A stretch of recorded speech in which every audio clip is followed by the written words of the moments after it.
I love staying here. Well, I am back. I was here like 10 days ago.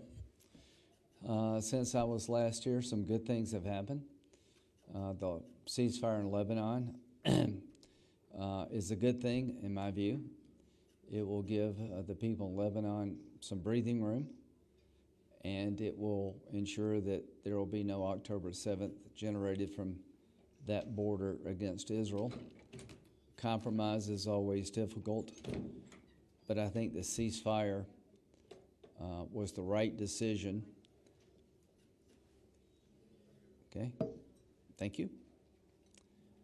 And for this region to move forward, we have to find a way to end the fighting and start the peace.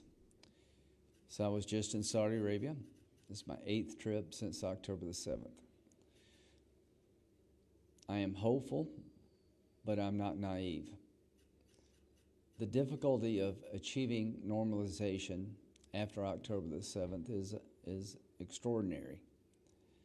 The attack of October the 7th against our allies in Israel, in my view, was calculated in terms of timing and ferocity to stop what was a fairly promising march toward normalization between Saudi Arabia and Israel. I think Iran's worst nightmare is for the Arab world to make peace with Israel and move together toward the light. The effect of that attack is wide and it's deep. As to my friends in Israel, it will be part of your DNA for the rest of the life of the Jewish people because it was so brutal. It's the largest loss of Jewish life since the Second World War. People in Israel have been wounded, and they will rightly insist to never take risk again regarding being attacked from Gaza or any other place. 40,000 people have died approximately since October the 7th in Gaza. I don't blame Israel, I blame Hamas. But the loss of life is real on that side of the border. So if you're a leader of the Arab world, like the Crown Prince of Saudi Arabia, talking about normalizing with Israel is a very difficult task. If you watch any television, you don't have to understand Arabic to understand the images. They're all over the Arab world, and they're hard to look at. The videos taken by Hamas regarding their brutality was designed to make sure Israel couldn't look away. So the Prime Minister of Israel and his team, the country as a whole, the IDF, I think have done an unbelievable job militarily of decimating Hamas. And they have delinked Hezbollah and Hamas for the first time, maybe ever. These military operations have not only made Israel safer, but I think has created a pathway to peace that did not exist before. So whether or not we can get there or not, regarding normalizing between Saudi Arabia and Israel is yet to be determined. There are a lot of hard decisions to be made on both sides, but I believe trying is worth it. My belief, and this is just me, I'm not speaking for my government, I'm certainly not speaking for Israel, that the only way to defeat Hamas permanently is to transform the Palestinian society that led to Hamas. Military conquest, I don't think, will be the answer. The military destruction of Hamas is real and was necessary. But what happens in the future is going to be determined what we do, the region and the United States, what we do in the short term. Somebody has to take over Gaza. Somebody has to rebuild it. It's not going to be the United States. We're not going to rebuild Gaza, and we're not going to take it over because we would fail. I think the idea of a long-term military solution for Israel is going to be difficult. Eventually, somebody is going to have to come and rebuild Gaza and create an entity in the Palestinian world that would live in peace with Israel. The only group that I think has a chance of doing that is the Arab world, led by the Crown Prince and the UAE. Why do I believe this is still possible after October the 7th? Failure is a horrible option for everybody in this region. The Crown Prince has a vision for his country that is forward-looking. It's called 2030. He wants to build new cities. He wants to build universities where women and men can attend. He wants to be one of the dominant AI countries in the world. He wants to modernize his economy and integrate Saudi Arabia into the larger world. That's a vision I share. He's the most transformative figure in the Arab world in my lifetime. What he wants to accomplish, sign me up for. As to Israel, you want to live in peace. You've signed the Abraham Accords with 6 Arab neighbors. Israel's not the problem. You're very willing to live in peace with your Arab neighbors. You just need the security to do that. Hamas and Hezbollah has no desire to live in peace with you, and they would destroy the kingdom of Saudi Arabia if they could. So there's another potential breakthrough moment is we have common enemies. Hamas and Hezbollah and the Houthis, all controlled by the Iranians, are a threat to the Crown Prince, to the region, to the stability of Syria and the stability of Lebanon. If they're diminished, all hopes and all boats rise. So I will keep working with the White House. I've talked to President Trump about this. I just met with the Israeli government, and we'll see where this goes. Time will tell, but I will just reinforce. The answer to this problem is to transform the Palestinian society so it's de-radicalized and demilitarized. After Germany and Japan were defeated, it took a long time, but we achieved success. We replaced radical regimes with a new education system that taught people the benefit of a hopeful life versus a glorious death. I've seen the Crown Prince of Saudi Arabia institute reforms in his own country that could be very beneficial to the future of the Palestinian people. Whether we get there or not, I don't know. Let's keep trying. The main reason for coming today and doing a news conference is because there's so many threats to Israel. Wherever you look, there's a group that wants to annihilate the Jewish state. But there's another threat. International bodies who want to isolate the Jewish state or prevent it from defending itself. The International Criminal Court's issuance of an arrest warrant for the Prime Minister of Israel and the former defense minister is beyond outrageous. It tramples on every concept that I hold near and dear as a lawyer, the rule of law. This court has found jurisdiction in this matter by believing and creating the fact that Gaza is part of a Palestinian state. That is a legal fiction. That is not true. For them to exercise jurisdiction, they had to have somebody make the complaint. They ruled bizarrely that Gaza is part of a Palestinian state. My question to the ICC, who's the leader of the Palestinian state? What is its boundaries? What kind of government does it have? What is its charter? You can't answer any of those questions. Secondly, Israel is not a member of the ICC. They're claiming jurisdiction over the state of Israel, and it's not a member. The International Criminal Court has a theory of jurisdiction with no limitation. I am going back to Congress and introduce legislation very soon that would sanction any country that tried to enforce the arrest warrant against Israel. So you could be a close ally, Canada, Britain, France, you name it. If you buy into this arrest warrant as legitimate, then you're going to meet stiff bipartisan resistance in America. So to the world, if you empower this folly at the ICC, then you will have a hard time doing business in America and coming to America. Why? Because we have no better ally than Israel. And one way to destroy the Jewish state is to destroy its ability to defend itself by making it criminal to defend Jews from terrorists. We're not going to allow that to happen in America.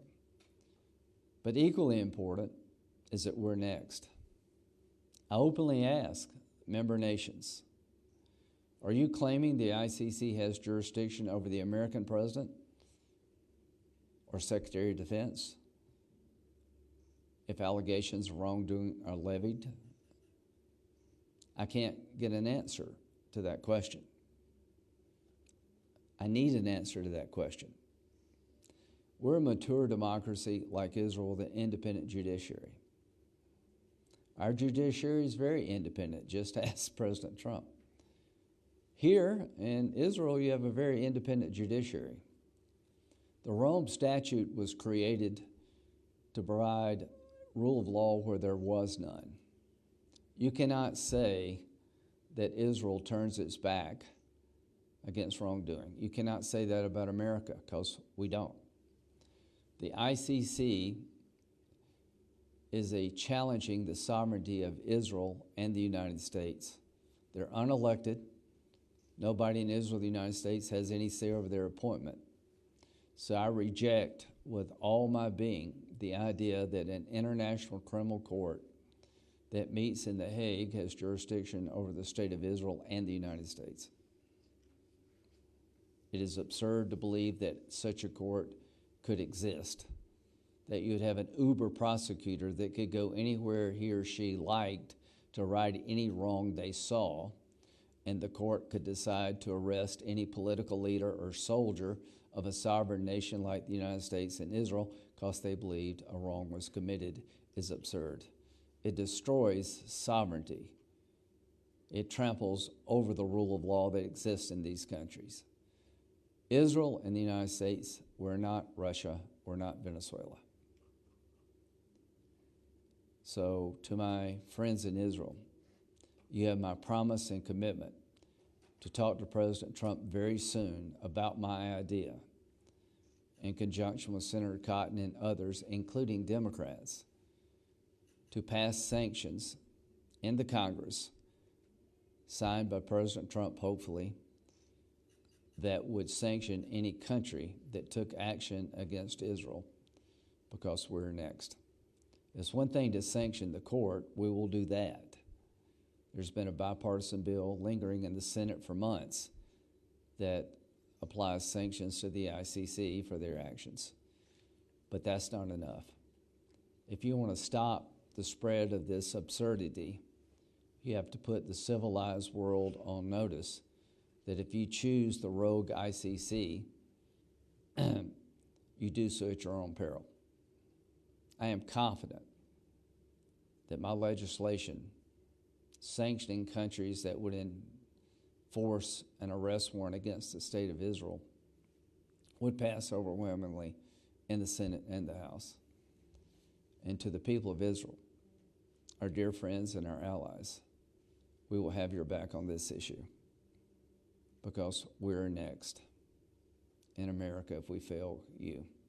Protecting you protects us. Questions? Yes, sir. Thank you, Senator. In terms of a normalization deal at this point, do you see that involving a so-called two-state solution? I know on October 8th you said a two-state solution is dead. Where do we stand now on that in terms of where you're concerned? I think the general dynamic is as follows. The state of Israel after October the 7th is different, and Iran wanted it to be so. People in Israel need to understand that whatever agreement they reach, if they ever agree to one, will give them the security that was lacking before. So to suggest that normalization would be the same before October the 7th is denying reality. But there's another reality. MBS, the leader of the Islamic world, the holy mosque of Mecca and Medina, the center of the Islamic faith, is in his country. He will have to convince the Islamic world that it's the right thing to do to recognize Israel. And I think for him to do that, he'll have to show that there was some dignity brought to the Palestinian people. The Palestinian people are the most radicalized people on the planet right now. From the time they're born to their die, they're taught to hate the Jews and drive you into the sea. But we've dealt with this before in Germany and Japan. After Hitler was defeated, America worked with partners to create a new Germany and a new Japan, and it worked. So it's not a hopeless cause. It is a difficult choice. So I believe transformation of the Palestinian world is required for Israel to be able to live in peace with its neighbor. Transformation of the Palestinian world is required for a young Palestinian to have any hope at all. Because if Hamas comes back, we're right back where we started. Yes, you almost seem to be hinting at a role for Saudi Arabia in Gaza. And I'm wondering what the link is between normalization and the day after in Gaza. Well, the day after, I think, would envision a rebuilding of Gaza that would not require military control by Israel over the arc of time. Now, Israel will be embedded in Gaza and have control and access to the terrorist threats it faces in the West Bank for a while. But who's going to rebuild Gaza? The United States is not, I promise you. We're not going to rebuild Gaza. I don't think you are. So somebody has to. And that somebody, to me, needs to be from the Arab world. And that somebody needs to be a group of aligned nations that want to replace Hamas with something better. The reason I'm still optimistic and hopeful, even though it's difficult, is that nobody wins in this region if Hamas comes back but Iran. So if you really want to hurt Iran, join forces with the Arab world to create a new Mideast. But can you explain how that's linked to the Saudi deal? Like, what is the connection between that day after vision of Arab nations? That's for the parties to figure out. That's for Israel and Saudi Arabia to figure out if they can. And it's just not Saudi Arabia, it's for the region. You know, I'm going to Dubai, I just got back. It's like the 23rd century there. All of this is at risk if terrorism flourishes yet again. So I think from Egypt to Saudi Arabia to the United Arab Emirates and beyond, all the Abraham Accord countries, I think it's in their interest to make sure that we don't do the same thing over and over again. It certainly is Israel's interest to finish Hamas off once and for all, right? And so the way to do that, in my view, is to build on the Abraham Accords, is to have an entity come in, regional partners, to help the Palestinians rebuild on the condition they would change their school system. They will be demilitarized and de-radicalized. If you've got a better idea, come forward, because I don't. President Biden tweeted a short while ago saying that over the coming days, the United States will make another push with Turkey, Egypt, Qatar, Israel, and others to achieve a ceasefire in Gaza with the hostages released and an end to the war without Hamas in power. Is the Trump administration involved as well in these negotiations, at least with the knowledge of what's happening? And do you support the involvement of Qatar and Turkey, considering how they are housing Hamas officials? I think Qatar has played a role in trying to find common ground here. I'll leave it up to Israel as to what interlocutors it would like to pursue.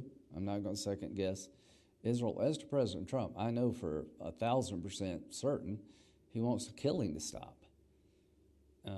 He talked to President Biden for a couple hours. Mike Waltz has met with his team, the Biden team. He's the new National Security Advisor nominee. Steve Witkoff, who's very close to the president, is going to be the Mideast envoy. He's been in the region getting debriefed. So I know there's cooperation between the current administration and the future administration. And I'm not going to speak for President Trump, but I can tell you this. He is a man of peace, and he would like to see this thing end as quickly as possible. But the goal for me, end it in a way that secures the peace. And a ceasefire would be welcomed. A hostage deal would be a gift from God to the people of Israel. And I know President Trump cares deeply about the hostages, and he may say something about that in the future, but these hostages need to come home. Going back to the issue of the ICC, France has clarified today that it would not enforce the arrest warrant for Prime Minister Netanyahu as an acting Prime Minister. Do you feel... I have no idea what that means. According to the Rome Convention, there's some doubt about acting heads of state in states that do not recognize or not sign on. Here's the simple answer. Is that enough to choose sanctions? I don't know. I mean, here's the simple answer to France, our friend. What are you doing? You're empowering a body that could come after you. I mean, you're creating an uber prosecutor for the world with no jurisdictional limits. I would suggest that France is a robust democracy with an independent judiciary. The Rome Statute was not created to create a handful of judges and 2 or 3 people to police the world. The Rome Statute was created to provide justice and rule of law where there was none. Places like Russia, the deepest, darkest part of ungoverned Africa, they've turned the Rome Statute upside down. Under the statute, you're required to talk to the country before you move forward. It's called complementarity. The prosecutor, Mr. Khan, was scheduled to send a team to Israel on May the 20th. 4 senators from the Democratic Party and 4 from the Republican Party talked with him personally about this. You need to hear Israel's side of the story before you blunder into this. So the meeting was canceled with Israeli officials at the airport. Now we know the guy's under investigation. A few weeks earlier, there was a complaint made against him about his personal behavior. So this whole thing stinks to high heaven. You've got an independent investigation supposedly being authorized about the motives of the prosecutor, but the court moves forward anyway. So our friends in France, I'm glad you're rethinking your position. The answer should be very simple. Palestine is not a state under international law, and the Rome Statute doesn't apply to Israel or the United States or France or Germany or Great Britain, because it wasn't conceived to come after us. We have our legal systems in place. So that's the right answer, and quite frankly, the only answer. But I will tell some of our dearest friends, what are the limits of this court? I've asked openly to every member state, do you believe the court, International Criminal Court, has jurisdiction over the President of the United States, the Secretary of Defense, if somebody alleges wrongdoing against them? I need to know the answer to that question. Because if it's yes, woe be unto you. Sorry, can I just change the topic for 1 second? One quick, yes ma'am, I got to run, okay? Now that you know the composition of the Senate in the next administration, Yeah. do you think that a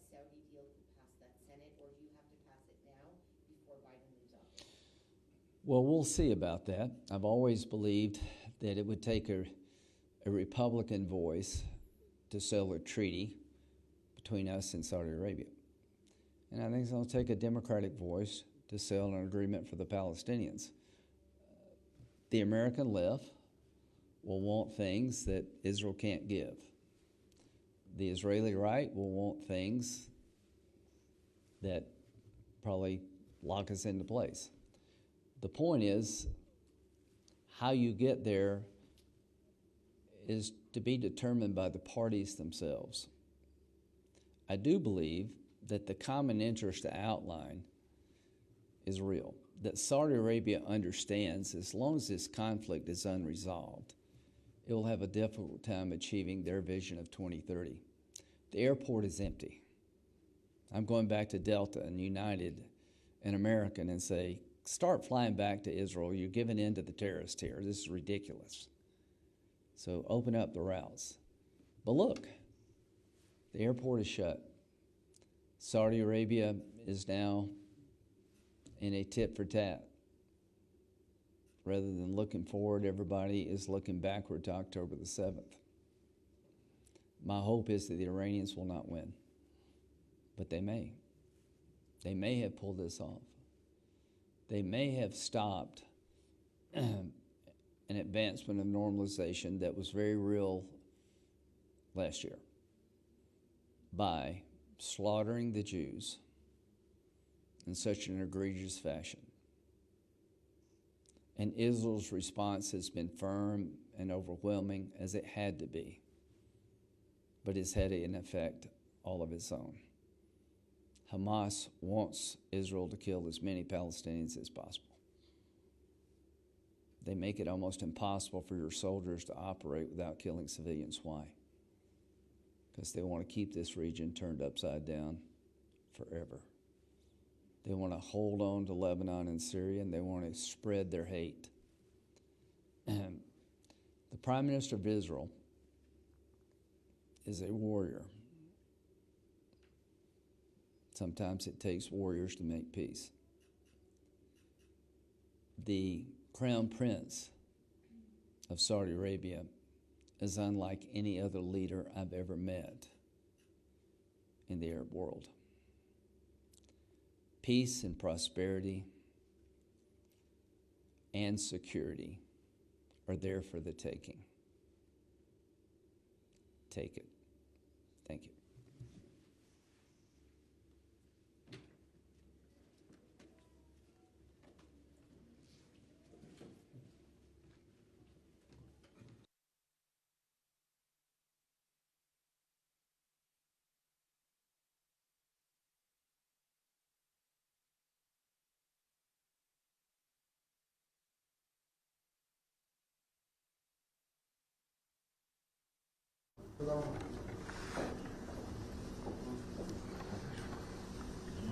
לא, זה התחיל? מתי זה מתחיל?